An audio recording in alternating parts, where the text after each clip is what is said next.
Эфир телеканала УТВ продолжается информационное шоу и наша традиционная для среды рубрика ЖКХ.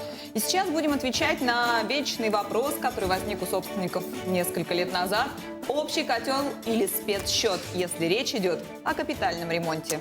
Отвечает на вопросы Станислав Суханов, генеральный директор регионального фонда капитального ремонта многоквартирных домов Свердловской области. Станислав, добрый вечер. Добрый вечер. Однозначно ответить на вопрос спецсчет или общий котел невозможно. Нужно разбираться, кому что выгодно. Давайте начнем. Да, действительно, ответить однозначно, наверное, не получится.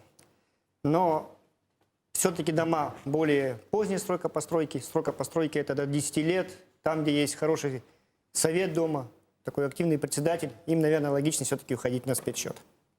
Дома более раннего срока постройки, должны оставаться в общем котле. А почему? Почему? В связи с чем? Потому что дома, скажем так, 50-х, 60-х годов, где требуется сегодня срочное выполнение капитального ремонта, допустим, крыши.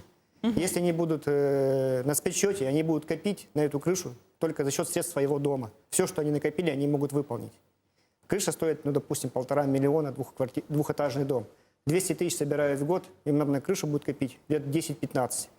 А если они находятся в общем котле, то они могут заимствовать деньги домов, которые стоят на более поздние сроки выполнения капитального ремонта, но при этом платят за капитальный ремонт, и выполнить ту же замену крыши. То есть здесь такое, скажем так, заимствование позволяет система домов, которые в общем котле. Спецсчет такого позволить себе не может.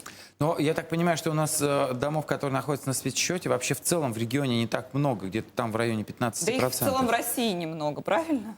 В Свердловской области около 15%. Это если по количеству многоквартирных домов. Если по квадратным метрам, тут немножко другая статистика, около 20%, потому что все равно дома, опять-таки, новые, с большим количеством квадратных метров.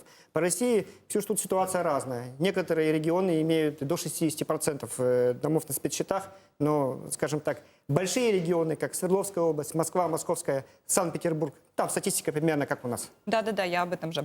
Так бывает, что есть спецсчет, но многие дома в Свердловской области по статистике так и не доводят дело до конца. Завели они свой спецсчет, а ВОС и ныне там. Самая большая ошибка, наверное, на первом этапе, когда люди принимают решение завести свой спецсчет, они не выбирают ту организацию, которая будет выставлять квитанции за капитальный ремонт. Потому что они должны в этом случае еще и определить организацию, которая будет заниматься выставлением счетов. И за это, естественно, нужно им будет еще и платить. Потому что если в общем котле, здесь организует фонд капитального ремонта. И фонд доставляет квитанции, занимается претензионно-исковой работой, и, в общем-то, все делает за жителей. Получается, что жители ушли на спецсчет, приняли решение, при этом квитанции не идут, они считают, что у них все хорошо, проходит какое-то время, а деньги за капитальный ремонт не поступают. В этом случае, если собираемость меньше 50%, то по законодательству их предупреждают за полгода, владелец специального счета на представление ГЖИ уведомляет жителей, что у вас собираемость маленькая. Если они ее в течение полгода не поднимают выше 50%, то их автоматически переводят в общий котел. При этом в этом случае жителям начисляют не только плату, но и задолженность, плюс пени, штрафы. И у них сразу появляются вот такие суммы, и они вроде бы были на спецсчете, все было хорошо, перешли в общий котел, еще и получили большие квитанции. Социальный бум. А можно ли как-то поменять направление этих денег со спецсчета на общий котел в случае, если вдруг, дом понял, что совершил ошибку, например? Можно поменять в ту и в другую сторону абсолютно законно. Собрать общее собрание собственников жилья и перейти с общего котла на спецсчет.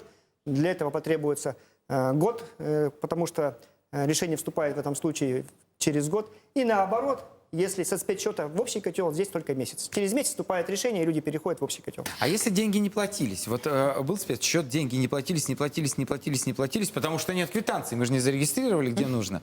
Дальше, после того, как законным порядком этот спецсчет ликвидируется и дом будет переведен в общий котел, будет ли начислено пени за предшествующие периоды? Да, я об этом говорил, что будут начислены все штрафы и пени за весь период, пока люди не платили, даже находясь на спецсчете.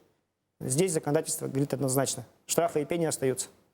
А скажите, пожалуйста, людям без разницы, куда платить, на спецсчет или в общий котел с точки зрения суммы? А сумма абсолютно одинаковая для всех домов, которые находятся в региональной программе капитального ремонта, у нас единая ставка, это 9 рублей 72 копейки с квадратного метра. Это что на спецсчете, что, ну, скажем так, в общем котле. Хотя на спецсчете люди могут принять решение и платить больше. Но это уже, скажем так, скорее всего, теоретически возможно. Практика, как правило, на практике так очень редко. А что происходит с домами, которые находятся на спецсчете, но вовремя не делают те работы, которые должны сделать? Если на доме, который находится на спецсчете, подошло время выполнить капитальный ремонт, и при этом он его не выполняет, проходит год, в рамках которого он должен был выполнить, капремонт не выполнен, то этот дом снова переводится в общий котел.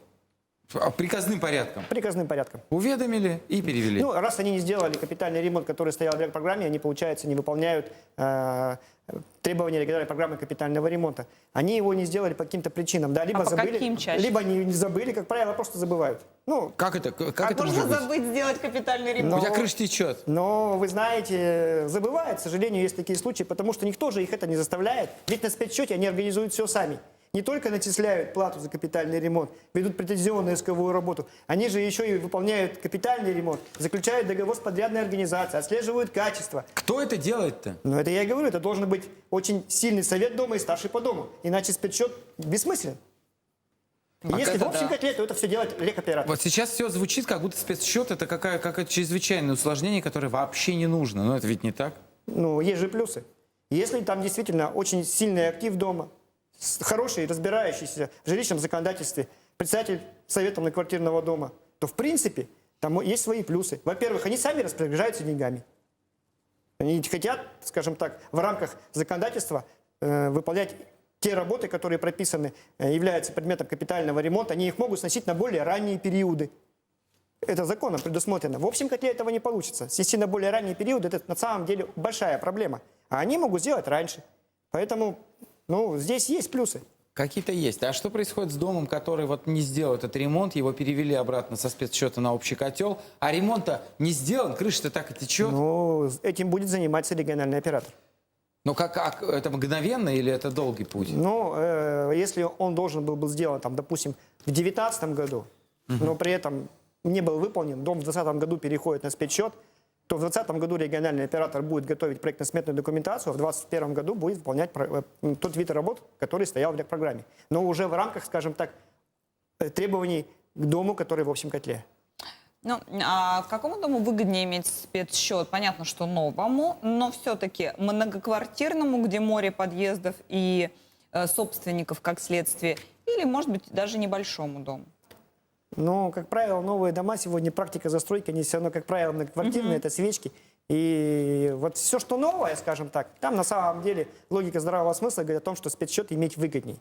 Потому что дом, во-первых, представляете, вот он построен, у него 3 года мораторий на оплату после введения его в эксплуатацию, то есть 3 года там не платится вообще за капитальный ремонт. В течение 3 лет они выбирают способ формирования, либо на спецсчете, либо в общий котел, принимают решение. И если они выбирают решение на спецсчете, то они начинают копить на капитальный ремонт, при этом дом новый, никаких капитальных ремонтов еще нету. Они могут эти деньги копить, вложить их на депозит, зарабатывать на этом.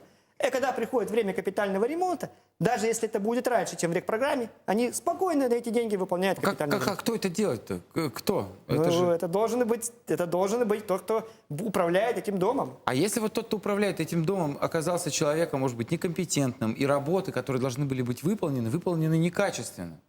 Это проблема на самом деле, потому что если на спецсчете, то качество капитального ремонта отслеживают сами жители многоквартирного дома. То есть давайте напомним нашим зрителям, что если дом находится в общем котле, то региональный фонд капитального ремонта следит за всем процессом. Да, вот зачем следит как региональный? Во-первых, начисляет плату за капитальный ремонт, ведет претензионно-исковую работу с неплательщиками, заключает договора с подрядными организациями, отслеживает качество проведения капитального ремонта.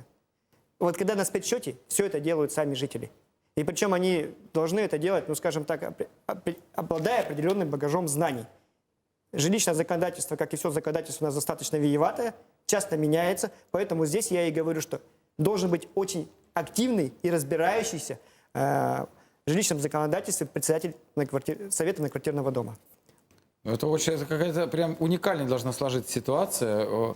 для того, чтобы спецсчет функционировал как надо? Ну, есть на самом деле примеры на территории Свердловской области, такие примеры, но они существуют. Чтобы не делать рекламу, не буду называть дома, но такие дома точно есть. И есть такие люди, которые с этой задачей справляются. Но на самом деле ничего невозможного нет. А кто-то извне контролирует качество ремонта? Ну, то есть какая-то организация, которая бы проверяла, ага, этот дом на спецсчете, здесь очевидно какие-то некомпетентные люди, что-то тут не так, и этим надо заняться.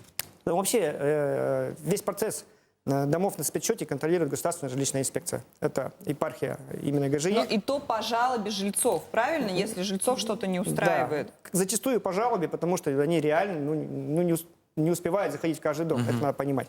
Спасибо вам большое. Напоминаем, что нужно вовремя платить за все жилищные и коммунальные услуги, в том числе за капитальный ремонт. Сейчас выпуск событий, а после мы вернемся в студию информационного шоу. Оставайтесь с нами.